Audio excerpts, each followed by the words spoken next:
तो इसके लिए आप जी ऐसे आइएगा तो लाभ होगा।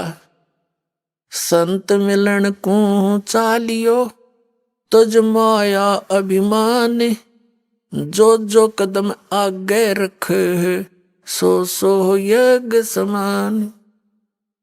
परमात्मा की वाणी है, हमें बताना चाहते हैं जब परम संत आवेंगे ना, उस समय जरूरत पड़ेगी इन वाणियों की जो दाता बोल गए थे कि जब संत मिलन को चलो तो मन में किसी प्रकार का माया का पोस्ट का अभिमान ना हो, तो आपको कितना पुण्य मिलेगा यहाँ आने का। एक कदम भी रखोगे ना वो भी यज्ञ के तुल्य होगा। एक धर्म यज्ञ करने के लिए कितना खर्चा करते थे वो लोग, राजा लोग। वैदिक विधि से कहते 100 मन देसी घी, 100 मन देसी घी प्रयोग किया जाता था एक यज्ञ संपूर्ण करने में, जिसमें भंडारा भी होता था और हवन होती थी, बस इतना ही काम था। तो परमात्मा कहते हैं जहां 100 मन घी लगेगा तो अन्य आइटम कितने लगेंगे, यानी कितना खर्चा हो गया। और वो उस यज्ञ का पुण्य आपको संत दर्शन के लिए चलने में आधीनी भाव से सच्ची लगन से एक कदम से मिल जाएगा। इधर एक कदम भी रखा तो वहां से यहां तक कितने कदम रखते हो, कितने पुण्य आपको प्राप्त होते हैं। पुण्य उसी को प्राप्त होंगे जो आधीन बनकर आवेगा। अति आधीन दीन हो प्राणी, और ताको कहना ये अकथ कहानी। कहते वे विक्षण का भाग बडेरा, दासातन आया तिस नेरा, दासातन आया तिस विश्व बीसा, और ताको लंक देई बख्शीसा। ऐसा दासातन है भाई लंक बकसते वार नीलाई।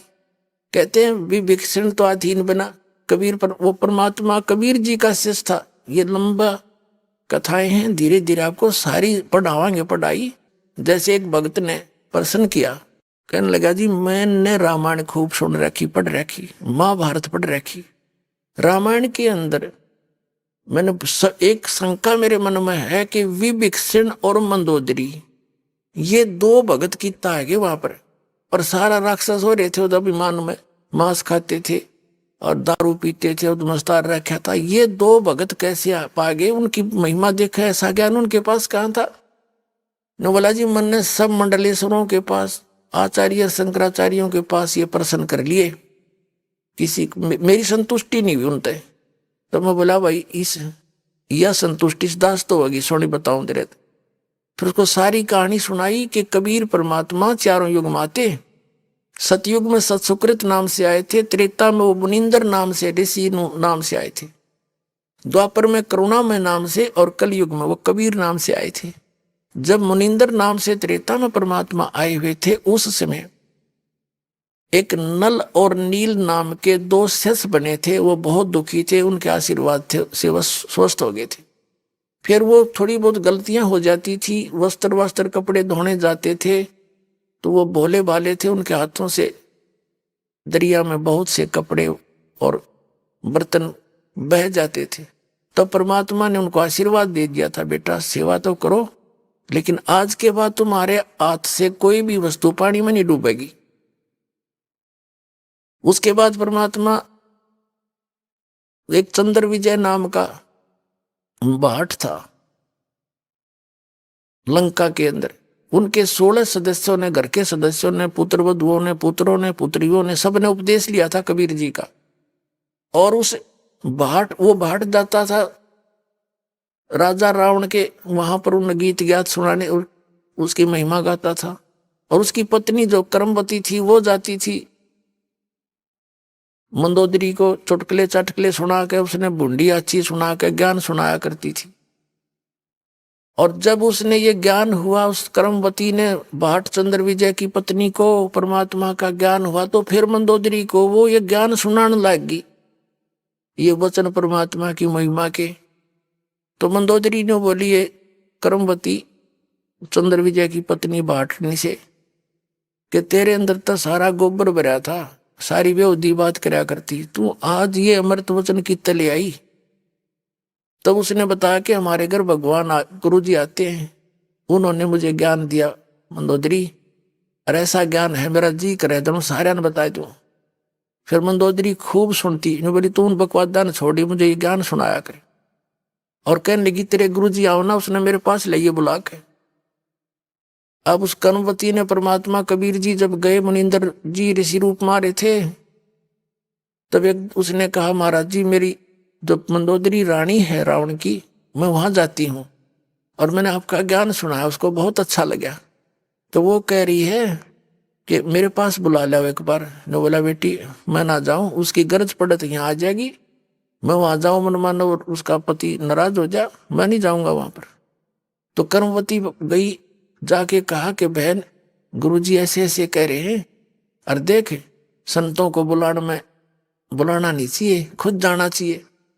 तो मंदोदरी का समझ में आ गई, पुण्यात्मा थी, जो बोली चल मैं चलती हूँ। महाराज के दर्शन करे, बात सुनी, दीक्षा ले ली, शेष बन गई वो उसकी परमात्मा की। फिर वो ज्ञान ऐसा है, ये आप रुक नहीं सकते दूसरे को बताए बिना। ऐसी रजा कर रखी दाता ने, ये भ्रंग बढ़ा देता है, बार बार सुना के उसने फिर आगे सुनाना पड़ता है कि इसका भी कल्याण हो जाए। उसकी रावण तो सुना नहीं था, क्योंकि वो तो दारू पीवा धड़ी पक्की रावण खा का मांस सो जा। उसका देवर था विभीषण, उसको लगी समझान, उस काफी वो सुनता रहा, बहुत ध्यान से सुना। तो वो कहने लगा कि आपने कल्याण करा लिया, फिर मुझे भी तो कल्याण करा मेरा भी। तो परमात्मा से उसको भी ज्ञान नाम दिलवाया, और सारा ज्ञान समझ के वो दोनों भगवान के अधिकारी बन गए। बाकी उस लंका में कोई नहीं मान्या। तो पुण्यात्माओं, उसको मैंने समझाया कि ये जो दोनों हंस थे, ये परमात्मा के ज्ञान से परिचित थे।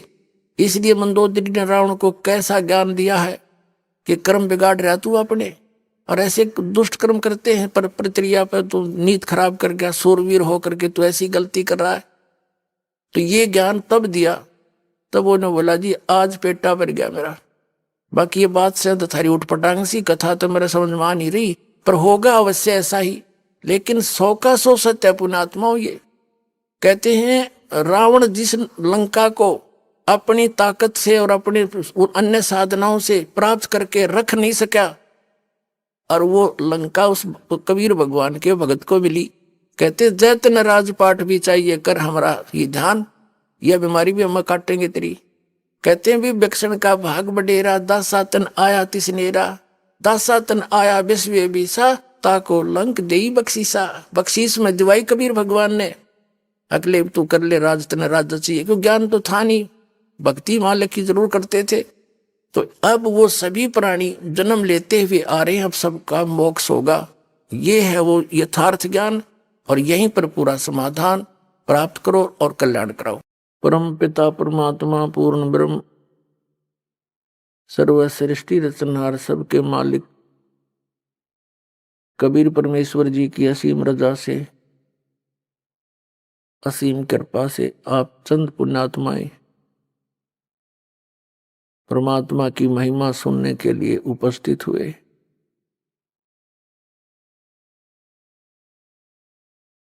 युगों युगों के पुण्यक्रम जिस पुण्यात्मा के साथ होते, उनको सत्संग और संत प्राप्त होते।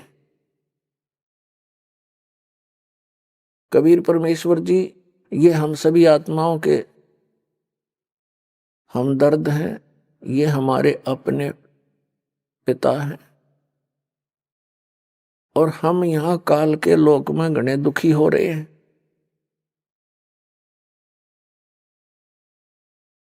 वो हमें दुखी देखकर स्वयं भी बहुत परेशान रहते हैं कि अब इनको कैसे काल के जाल से निकालकर अपने लोक में ले चलूं, क्योंकि यहाँ के भगवान ने, यहाँ के स्वामी ने, इस ब्रह्म ने, काल ने, ज्योति निरंजन ने आप जी को पूर्ण रूप से अज्ञान से रंग रखा है। आपको ना भगवान का पता, ना अध्यात्म ज्ञान का पता, जिससे ये पता चलता है कि आप कौन हो, ये यहाँ किस लिए जन्म और मर रहे हो।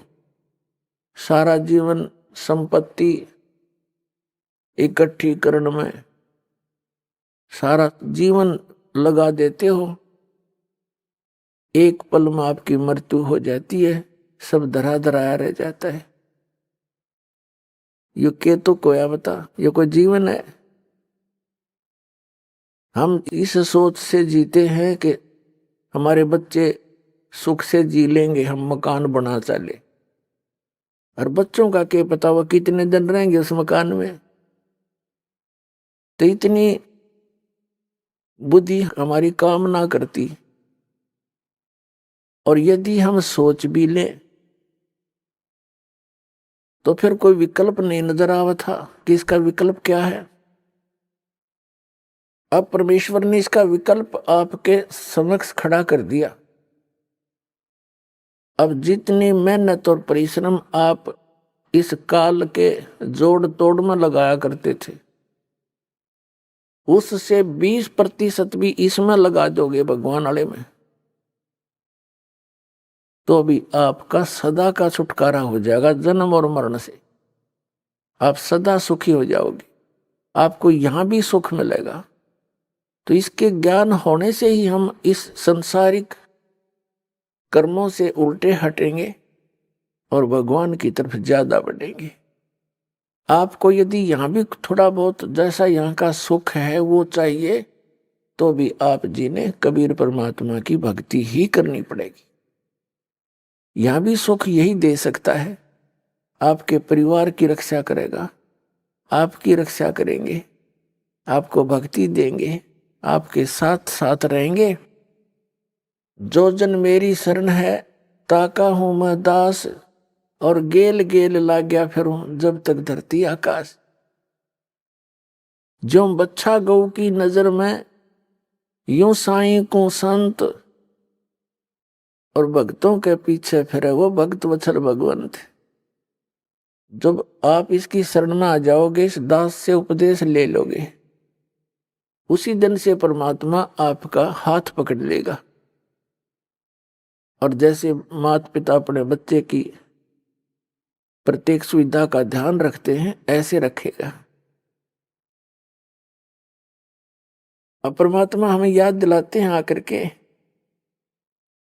और कहा करते अपने ही आप में उदाहरण दे देकर वो परमेश्वर हमें समझाने की चेष्टा करते हैं।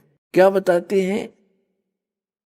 मानत ना मन मोरा साधो, मानत ना मन मोरा रे, बार बार मैं ये समझाऊं जग में जीवन थोड़ा रे, बार बार मैं ये समझाऊं जग में जीवन थोड़ा रे।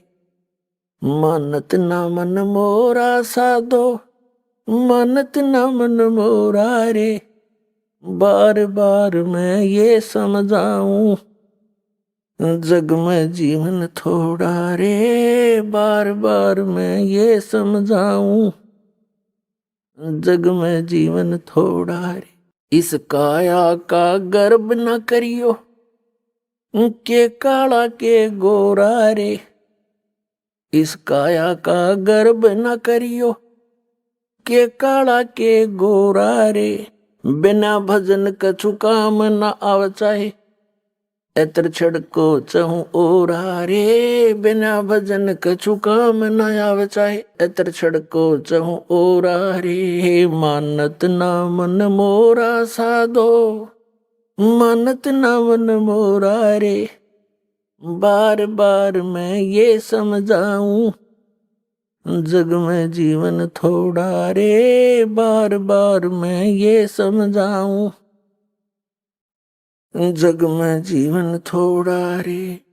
इस माया का गर्व न करियो के हाथी के घोड़ा रे, इस माया का गर्व न करियो के हाथी के घोड़ा रे, जोड़ जोड़ धन बहुत बटोड़ा लाखों और करोड़ा रे, जोड़ जोड़ धन बहुत बटोरा लाखों और करोड़ा रे। मानत ना मन मोरा साधो, मानत ना मन मोरा रे, बार बार मैं ये समझाऊं जग में जीवन थोड़ा रे, बार बार मैं ये समझाऊं। जग में जीवन थोड़ा रे, दुविधा दुर्मति चतुराई में जन्म गया नर तोरा रे। दुविधा दुर्मति चतुराई में जन्म गया मन तोरा रे। अब भी आने मिलो सत्संग में, करो गुरु ज्ञान पे गोरा रे। अब भी आने मिलो सत्संग में, करो गुरु ज्ञान पे गोरा रे। मानत ना मन मोरा साधो, मानत न मन मोरा रे। बार बार मैं ये समझाऊं, जग में जीवन थोड़ा रे। बार बार मैं ये समझाऊं, जग में जीवन थोड़ा रे। शरण पड़े को गुरु संभाले, जाने का बालक बोला रे। शरण पड़े को गुरु संभाले, जाने का बालक भोला रे। कह कबीर तुम चरण चित राखो, जो सुई में डोरा रे।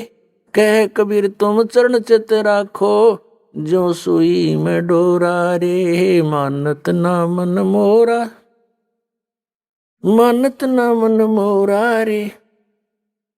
बार बार मैं ये समझाऊं, जग में जीवन थोड़ा रे। बार बार मैं ये समझाऊं, जग में जीवन थोड़ा रे। शरण पड़े को गुरु संभाले, जाने का बालक भोला रे। शरण पड़े को गुरु संभाले, जाने का बालक भोला रे। कह कबीर तुम चरण चित राखो, जो सुई में डोरा रे। कह कबीर तुम चरण चित राखो, जो सुई में डोरा रे। मानत ना मन मोरा, मानत ना मन मोरा रे।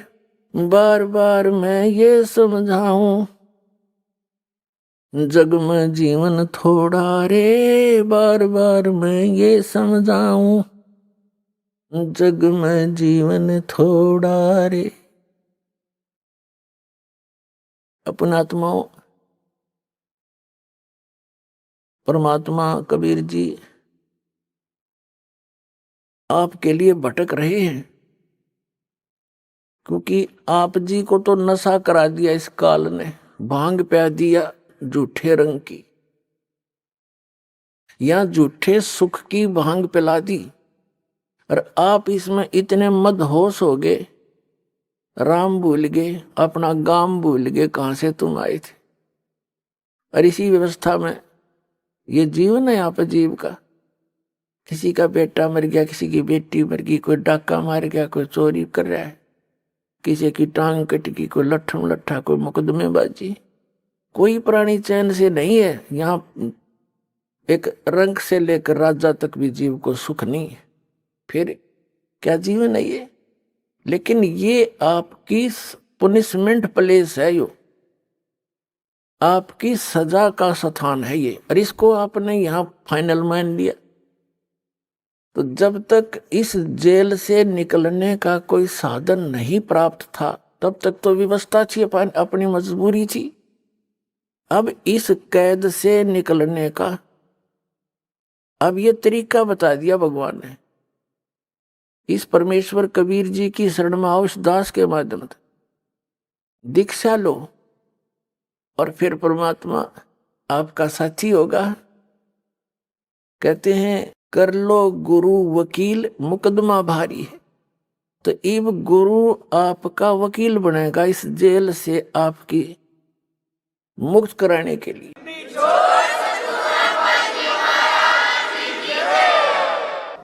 और वो धर्मराज के दरबार में, यानी यहाँ के न्यायाधीश के दरबार में जाकर आपकी वहां पर वकालत करेगा। उस धर्मराज को वो सारे विधान दिखावेगा कि ये है आपका विधान, श्रीमद् भगवत गीता। अध्याय नंबर 18 के श्लोक नंबर 66 में कहा कि सर्वधर्मान प्रीतज माम एकम शरणम वर्ज अहम तवा सर्व पापेभ्यो मोक्षामि मा शुच। इस दास के रूप में परमात्मा वहां खड़े मिलेंगे आपको तिरकुटी के ऊपर, और वहां से फिर आपको साथ लेकर जाएंगे उस धर्मराज के दरबार में, न्यायाधीश के, चीफ जस्टिस के दरबार में।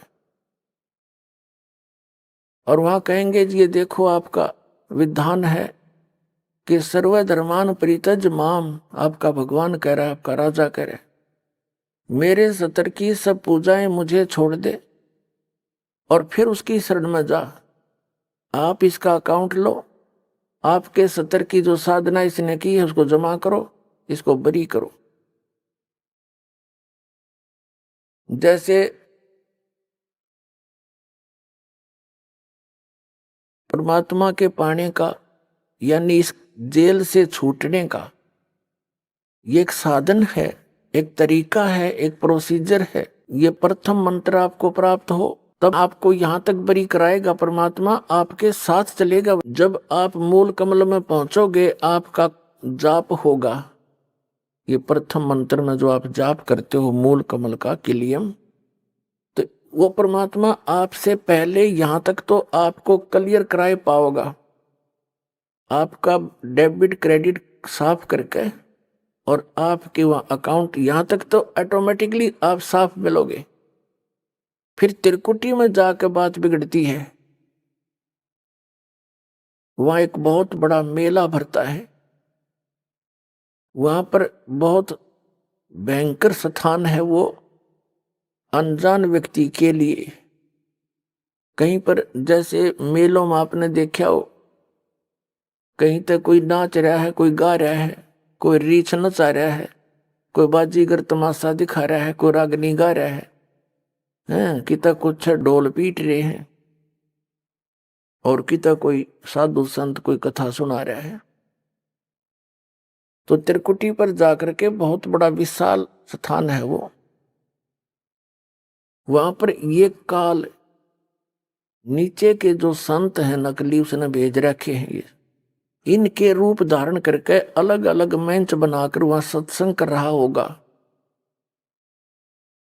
और कहीं नाच रहे हैं, कहीं गा रहे हैं, कहीं पंक्तियां लगी हैं धर्मराज के दरबार में जाने के लिए। तो वहां यदि परमात्मा आपके साथ नहीं होंगे तो आप विचलित हो जाओगे, और उस समय परमात्मा हाथ पकड़ेगा। जैसे बालक का उंगली पकड़ लिया करे माता पिता, कहीं मेले में रड़ ना जाइयो, गुम ना हो जाए, यहां पर ऐसे साथ ले जाएगा। अब बच्चा भीड़ के अंदर कहीं भी कोई आकर्षक वस्तु देखता है, पिता का हाथ छुड़ा कर उसकी तरफ भाग जाता है, पिता को ध्यान नहीं रहे तो मेले में गुम हो जाता है। तो वह ऐसी स्थिति है। तो क्या बताया है कि जब प्रथम मंत्र आपको दिया जाएगा तो ये यहां तक की कैद आपकी मुक्त हो जाएगी, कंठ कमल तक, इनसे यहां तक बरी हो जाओगे आप इन 5 मंत्रों से।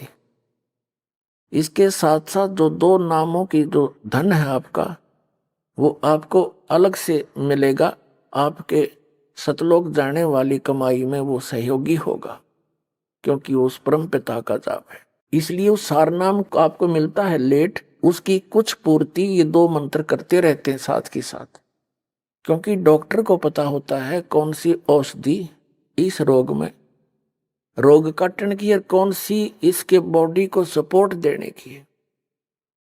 तो कंप्लीट कोर्स डॉक्टर ही जानता है जो वेल नोन होता है। तो ये दास इस रोग का डॉक्टर है, इस पृथ्वी पर नहीं है कोई व्यक्ति और जो इस दास को ज्ञान है। जब आप त्रिकुटी पर पहुंचोगे तो वहां आपको इस दास के रूप में परमात्मा मिलेंगे। जैसे हमने सबसे पहले पति भर्ता पद पर आना पड़ेगा, वैसे तो इस ज्ञान के आधार से दास ऐसा आपको दृढ़ कर देगा, दूसरे संतों की आपने बात भी नहीं सुहावेगी। क्योंकि उनके पास अध्यात्म ज्ञान नहीं है, अटबट है। तो त्रिकुटी के उस मेले में वह कई सत्संग भी कर रहे होंगे, आप उधर देखो भी कोई ना कि ये तो बांडे हैं नींद में, जिनके पास कुछ नहीं है। ऐसी भावना जैसी आपकी यहाँ भावना है, जैसे विचार है, तो वहां ऐसा ही होगा। जैसे स्वप्न में जैसे विचार हैं, जैसे आपकी क्रियाएं हैं, तो स्वप्न में भी वही कई बार क्रियावान हो जाती है, ऐसा वहां रहेगा। तो जैसे आप जी ने दास दिखाई देगा, आप दौड़े दौड़े जाओगे, गुरु जी वो खड़े, चलो चलो सारे और भी भाई बहन जो साथ होंगे सबको कहोगे चलो वो खड़े गुरु जी सामने, वहां देखो। जैसे अब आपका भाव बना है, वैसे तो स्वभाव है साथ श्रद्धालु का। ये नकली गुरु भी दिखाई देते हैं, उनके ऊपर भी ऐसे झूम जाते। एक हीरो हीरोइन दिख जाती है तो वहां भी झूम जाते। ये तो स्वभाव है इस मन का, इस जीव का। लेकिन अब इस स्वभाव को हमने सदुपयोग करना है, ठीक ठिकाने करना है इस भाव को। गलत ठिकाने से हम यही फंसे रह जाते। तो फिर परमात्मा आपको इस 2 अक्षर के मंत्र का अकाउंट कराओगा वहां वकील बनके।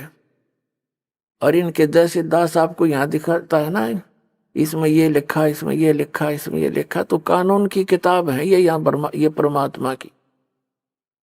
तो ये दास के रूप में भगवान उस न्यायाधीश को दिखाएगा, देखो आपका विधान है, सर्वधर्मान परित्यज माम एकम शरणम व्रज। और आपका मंत्र है आपके यहाँ के भगवान का 8वें अध्याय के 13वें श्लोक में गीता जी में, ओम इति एकाक्षरम ब्रह्म व्यवहार माम अनुसमरण यह परियाति तन तन देह में सयाति परमाम गति। ओम से मिलने वाली जो साधना है आपके ब्रह्म की, ये ओम मंत्र है। ये इसने जाप किया है, इसकी मजदूरी है, ये अपना का नोट करो। फिर ये 500 यज्ञ जो आप यहाँ करते हैं, इन 500 यज्ञ का अकाउंट भी इसी को देना होगा। वो सारे के सारे तैयार करके कागज तैयार रखेगा भगवान, उसके दरबार में जमा करा देगा। फिर कहेगा कि ये ओम नाम का जाप आपकी कमाई है, रुको, बाकी इसका अकाउंट क्लियर करो। 2 मिनट में साफ मिलेगा आपका। क्योंकि गुरु आपको यहां से लेकर और सतलोक तक आपके साथ रहेगा, यानी परमात्मा रहेगा इस दास के रूप में। अब क्या बताते हैं कि इस काया का गर्भ न करियो, के काला के गोरा रे, और बिना वजन कुछ काम नहीं आवचे, इसके एतर छड़को चारों ओर आ रहे। यह तो माटी है, और इससे ये जीव निकलने के बाद इसको 2 दिन रख कर दिखा दो घर में, इसमें कीड़े चल पड़े।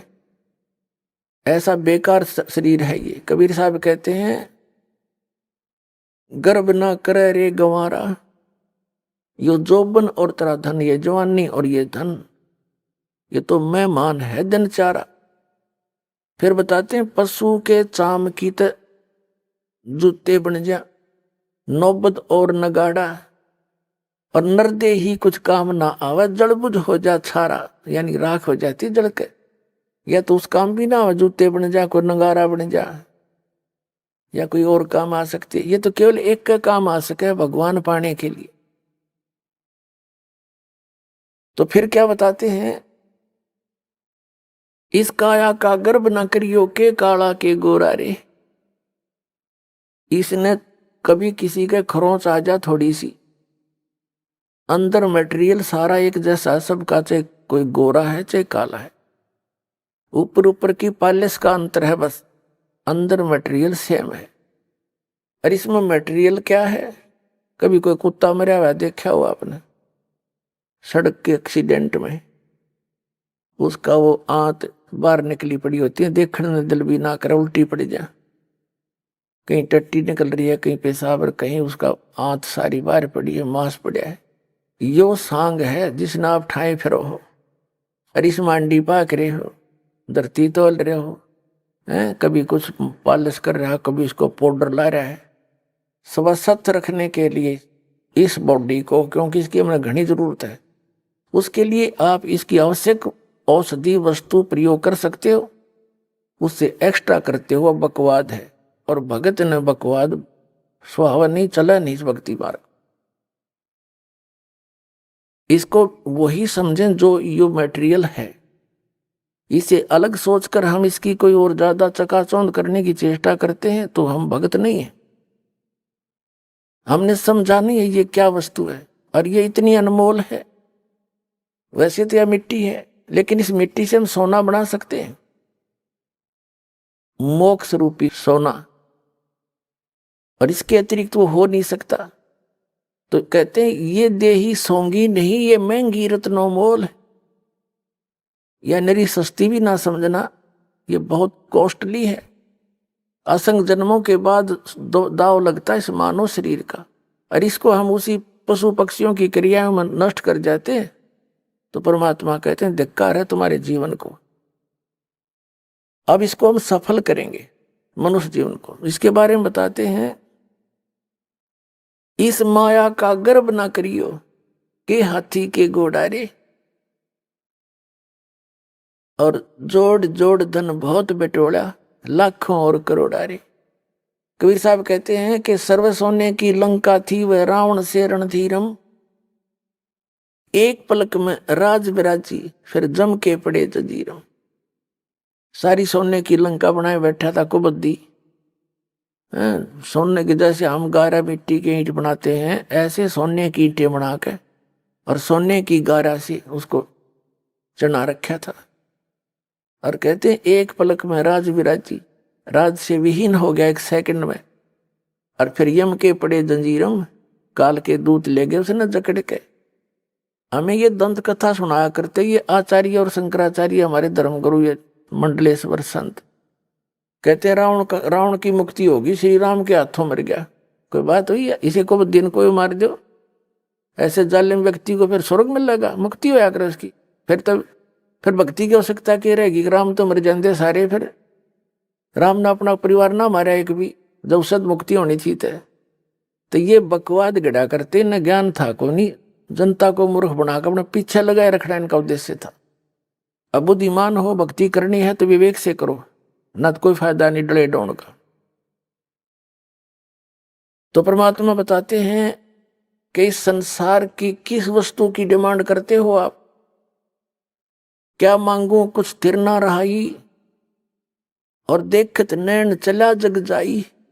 1 लाख पूत 1.25 लाख नाती, उस रावण का दीवान बाती।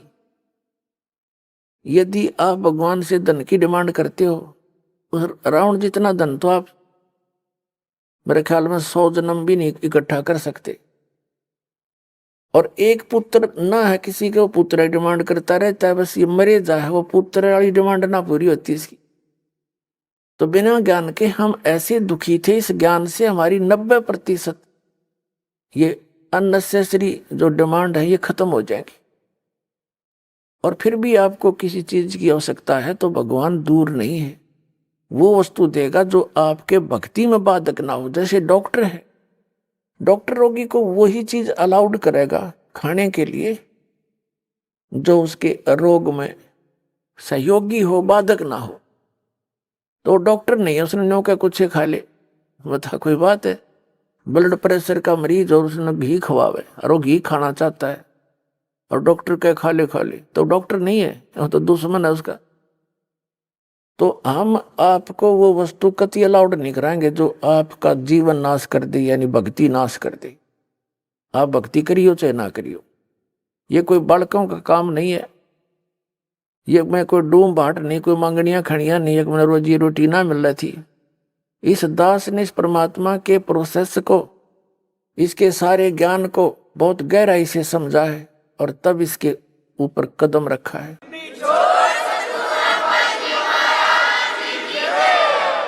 ये दास जूनियर इंजीनियर सिविल हरियाणा में नौकरी करता था, इरिगेशन डिपार्टमेंट। जब से ये ज्ञान हुआ, एक नारी तड़प बनी और ये सोचा करता था कि भगवान ये सभी मेरे जैसे दुखी हैं, सभी परमात्मा के लिए भटक रहे हैं। कोई सालासर जाता है, कोई वैष्णो देवी, कोई अमरनाथ के इतनी भयंकर पहाड़ियों पर चढ़ जाता है, वहां मर भी जाते हैं बर्फीले तूफानों से, फिर भी जाते हैं, अगले दूसरे हिचकते नहीं। और ये ज्ञान यदि आपके बच्चों तक पहुंच जाए, भक्ति तो न करनी है तो यह अच्छी भक्ति करेंगे तो काम आओगे, तो डरे ढोरे। और कुछ फिर ये हुआ था कि असंग जन्म हो गया, हमने ये नौकरी करते हैं कि तो बालक पैदा करके न पालते पोसते, राजा भी बन दिए, परमात्मा का विधान बताता है, फिर गधे भी बन गए। तो ये सोचा था दास ने कि भगवान दया करे, उसका प्रचार करूं। जब तक आदेश नहीं था नाम का, तो भक्तों से मिलता था, अपने मित्रों से, रिश्तेदारों से, घर वालों से, सबको कहता कहवाता, और जो समझ जाता नाम दिलवाता था अपने पूज्य गुरुदेव जी से। फिर और मन में ये सोचा करता कि इस नौकरी ने छोड़ छाड़ के अपनी तो भक्ति करूं, इसमें तो सारा दिन सिर दर्द रहता है। लेकिन वो भी हमारी अपनी बालक वाली सोच थी। लेकिन परमात्मा का ज्ञान तो ये कहता है कि डेरे डंडे खुश रहो, खुश रह लेना मोक्ष। ध्रुव प्रहलाद भी पार हो गए, फिर गृहस्थी में के दोष। तो फिर दिल सा डटे था। फिर गुरुदेव ने आदेश दे दिया एक दिन के नाम लिया कर तू, आज से मेरा आशीर्वाद तेरे साथ होगा, विश्व में तेरे समान संत नहीं होगा।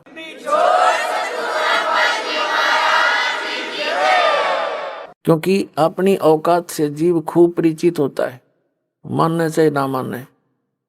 मुझे अपनी सतिथि का पता था कि जितना वजन इन्होंने दास पर रख दिया इस योग्य नहीं है। फिर भी मेर है उनकी, गुरु मेर करें तो कागज हंस बना दे। तो उन्होंने कहा तेरे साथ रहूंगा, चिंता मत करना।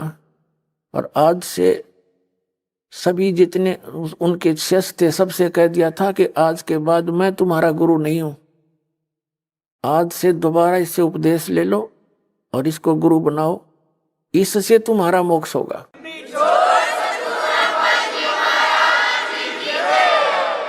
अब यह बात भी नहीं हमारे गले उतरे थी। उन तो मौज है उनकी। कहने का भाव ये था कि उन्होंने अपना वजन तार दिया। परमात्मा के हंस थे वो खास, और सुनियोजित तरीके से इस बिचली पीढ़ी तक ये मूल धन लाना था हमने। और वो उनको उनके से द्वारा पार नहीं होने थे, ये पार इस दास के द्वारा होने थे। इसलिए उन्होंने अपना पल्ला झाड़ दिया और अपना वजन कति खत्म कर दिया। मैं तुम्हारा गुरु नहीं हूं, अब ये है वो गुरु जिसकी तुम्हें आवश्यकता है। छुड़ानी के अंदर उन्होंने स्पेशल ब्लॉक सबको सामने कह दिया था।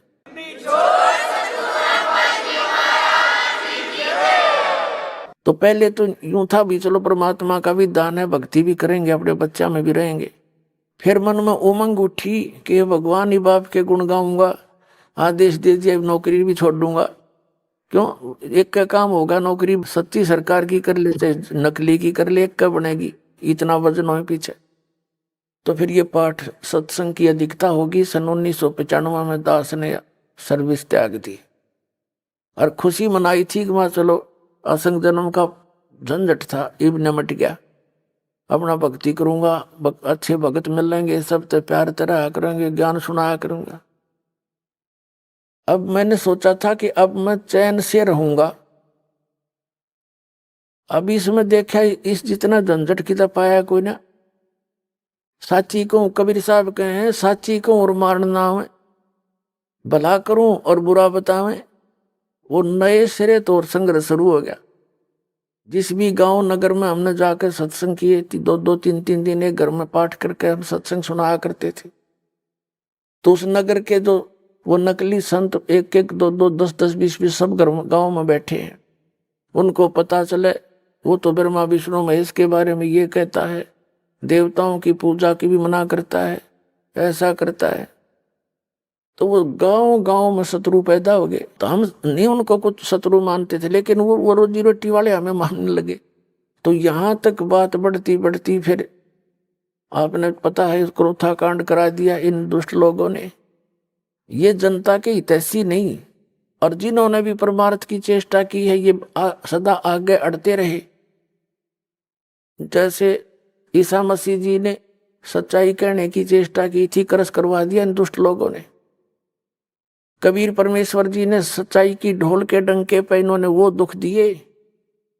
इन नकली गुरुओं ने। कलेजा मुंह को आता, पर भगवान की जब लीला पढ़ता है ये दास पढ़ी नहीं जाती है। आपके लिए भटक रहे हो, और इस दास के लिए क्या हुआ आपको पता नहीं। दास तो खूब गहराई से निकला, या मेरे साथ जो भक्त रहे हैं उनको पता है कितने संघर्ष से ये ज्ञान ऊपर को आया है, लेकिन सारा कबीर साहब का ही रहा है। तो दास ने ये सोचा था कि इसमें चैन से रहूंगा, इस जितना दुख तक इतना भी ना पाया, लेकिन अब ये दुख एक बार दास ने हो लिया। कुछ भगत हमारे साथ थे, उन्हें जेल तक जाना पड़ गया इस परमार्थ के लिए। इसी जेल तक शोभा मिलो हमने, जो भगवान के बच्चे उभर जाए, जनता का कल्याण हो जाए।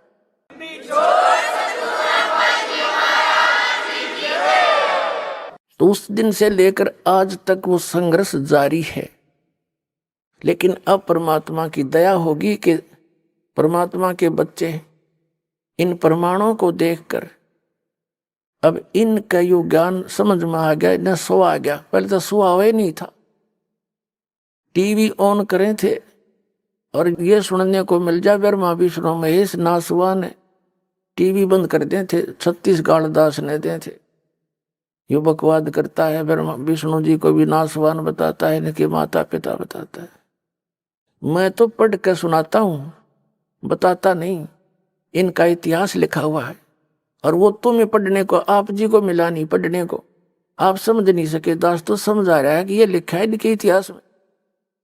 तो अब मान गए ये। तो कहने का भाव ये है, पुण्यात्मा जो प्रसंग चलता था वही आते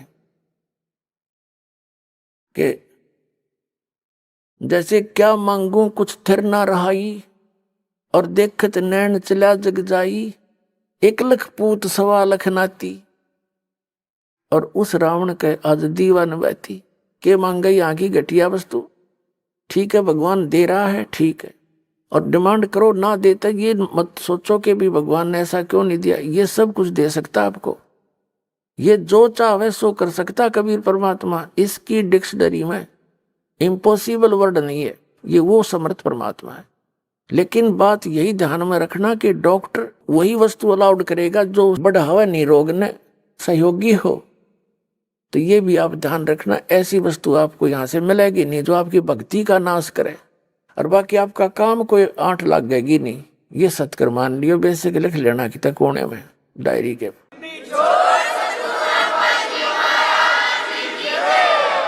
तो क्या बताते हैं कि दुविधा दुर्मति चतुराई में जन्म गया नर तोरा रे, और अब भी आन मिलो सत्संग में, और करो गुरु ज्ञान पे गौरा रे। यानी गौर करो, इसमें गड़े ध्यान से विचार करो जो गुरु जी ज्ञान बताते हैं। फिर बताते हैं कि शरण पड़े को गुरु संभाले, जान के बालक भोला रे, और कह कबीर तुम चरण चित राखो, ज्यों सुई में डोरा रे। जैसे सुई में धागा डाल देते हैं और नीचे गांठ लगा देते हैं, धागा उस सुई के लटकता रहता है, उसके ऐसे चिपटा रहता है, उसे दूर नहीं हो सकता, उसको साथ साथ ले जाएंगे, साथ लटकता जाएगा। कहते हैं शरण पड़े को गुरु संभाले, जान के बालक भोला रे। पुणात्मा जैसे जितने भी दास ने बहुत इतिहास दिखाए नकली ऋषि में, ऋषियों के, संतों के, सभी का विधान है कि जो कर्म में भाग में लिखा है वो तो आपने भोगना ही पड़ेगा। भाग्य में जो लिखा है उसको प्रारब्ध कहते हैं, प्रारब्ध। अब प्रारब्ध में हमने जो दुख भोगने पड़ेंगे, फिर भक्ति की आवश्यकता क्या है? कौन करेगा भक्ति? 1-2 चोटी सी लाग जाओ, आदमी फूक देगा ठाके सारी मूर्तियां नरुन फोटुआ ने, तो क्या कैसे भक्ति कर सकता है? दिल टूट जाता प्राणी का। भक्ति करने की उत्साह तभी बनता है जब आदमी आने वाली आपदा का पता लग जाता कि ऐसा होना था, और फिर एकदम परमात्मा उस बला को टाल देगा आपकी, और आपको महसूस भी होगा सचमुच आज शरण में ना होते थे, बिजली गिर गई थी। तो फिर दूनी रुचि बनेगी भक्ति में।